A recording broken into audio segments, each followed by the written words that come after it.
വീട്ടിൽ നിന്ന് പാട്ടും കൂത്തും കളികളും. എൻ്റെ അയ്യോ, ഞാൻ എങ്ങനെ അവളുമാരെ ഒന്ന് പുറത്തിറക്കും?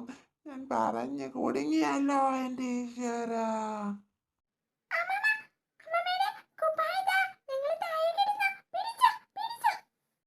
അതൊക്കെ ഞാൻ പിടിച്ചോളാം എൻ്റെ ഉന്ന പിള്ളേര്. നിങ്ങളൊന്നിങ്ങ് ഇറങ്ങി വാ. വല്ലതും പറ്റിയ എനിക്ക് വയ്യ. നിങ്ങൾ മാതാപിതാക്കളോട് സമാധാനം പറയാൻ ഒന്നിങ്ങ് ഇറങ്ങി വന്നേ പിള്ളേരെ.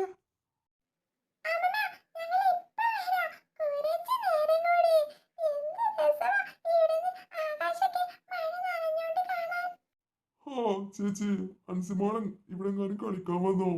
അവള് വീട്ടിൽ നിന്ന് രാവിലെ എങ്ങാണ്ട് ഇറങ്ങി പോന്നതാ. ഇമ്മ ഇവിടെ നിന്ന് കരയാൻ തുടങ്ങിയിട്ടുണ്ട്. എത്ര നേരമായിട്ടും തിരിച്ച് വീട്ടിലെത്തിയിട്ടില്ല. നല്ല മഴയും. ഇവിടെ എങ്ങാണ്ട് വന്നിട്ടുണ്ടോ?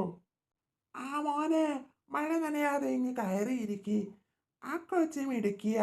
അവള് മഴയാണെങ്കിലും അവളുടെ വല്യമ്മച്ചി അവളെ ചീത്ത പറയുമെന്ന് പറഞ്ഞുകൊണ്ട് അവള് വീട്ടിലോട്ട് ഓടി വന്നിട്ടുണ്ടല്ലോ. ഇപ്പൊ ചിലപ്പോൾ വീട്ടിലെത്തിയിട്ടുണ്ടാകും. അവൾക്ക് അതൊക്കെ ഓർമ്മയുണ്ടല്ലേ?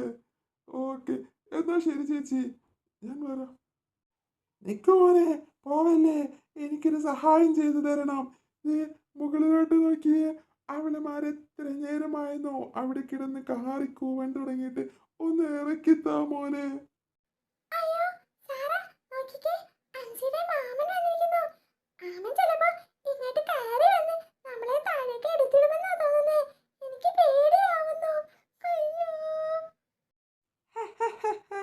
നിന്നോട് പറയുന്നത് കേട്ടപ്പോ തന്നെ ദേ ഓരോന്ന് മെല്ലെ മെല്ലെ പതുങ്ങി വരുന്നുണ്ട്. ഇറങ്ങി വരട്ടെ. 3 നിലത്തെത്തിയിട്ട് വേണം നല്ല 4 അങ്ങ് പൊട്ടിക്കാൻ. 3 നിലത്തെത്താതെ പൊട്ടിച്ച് കഴിഞ്ഞാൽ ബാക്കി ഇങ്ങ് ഇറങ്ങി വരില്ല. എന്നാ മോന് പൊക്കോ, ബാക്കി ഞാൻ നോക്കിക്കോളാം. ബാക്കിയുള്ളവരൊക്കെ എവിടെ കൊച്ചേ? എന്താണ് വരാൻ ഇത്ര താമസം? ഹ, ഹ, ഹ. ആ, വരട്ടെ വരട്ടെ.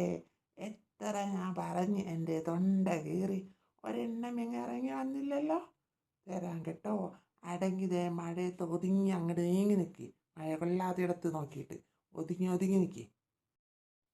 ഇങ്ങ് വാ മക്കളെ എന്ന് പറയുമ്പോൾ എന്തായിരുന്നു? എല്ലാം നിലത്തെത്തിയല്ലോ. ഹാ ഹാ ഹാ. ഇനി അഞ്ചിലെ മാമനൊന്ന് അങ്ങ് പോവട്ടെ. ഓ ചേച്ചി, എല്ലാവരും താഴെ എത്തിയില്ലേ? എന്നാ ഞാനങ്ങ് പോട്ടെ. ശരി, അപ്പൊ ശരി. നിങ്ങളുടെ പേരൊക്കെ എന്ന് പറഞ്ഞേ. നിങ്ങളുടെ അച്ഛൻ്റെ പേരും അമ്മയുടെ പേരും ഒക്കെ എന്ന് പറയും. എന്നിട്ട് നിങ്ങൾ ഇവിടുന്ന് സ്ഥലം വിട്ടാൽ മതി. ഞാൻ അവരെയൊക്കെ ഒന്ന് നാളെ കാണട്ടെ.